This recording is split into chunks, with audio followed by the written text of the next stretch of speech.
अहो कुरकुटे सर, मुलं पण आता तुमच्यासारखीच खरं बोलतात ना. हा, आता त्याला कोण काय करणार.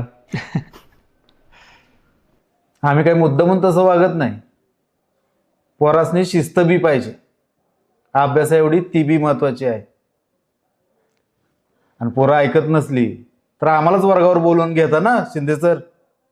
नाही नाही सर, शिस्त ही हवीच, त्याबद्दल कुणाचंच दुमत असण्याचं काहीच कारण नाही. पण कसं आहे ना सर, कधीतरी ही छडी बाजूला ठेवून मुलांच्यात बसून त्यांच्यासारखं व्हा ना. न रागवता सुद्धा ऐकतात की मुलं, काय हो सर. हो, कसं आहे सर, काही शिक्षकांना आई व्हावं लागतं, काही शिक्षकांना बाप. आम्ही दोघं बापासारखं वाटतो आणि तुम्ही आईसारखं. बाप पोरांना कायम तापट, रागीट, मारझोड करणारच वाटतो आणि आई जवळ घेऊन समजावणारी. पण बाप पोरांच्या भल्यासाठी मारतो हे पोरांना दुनियेत गेल्यावर कळतं. आता इथनं बाहेर गेलं तेच होणार आहे बघा.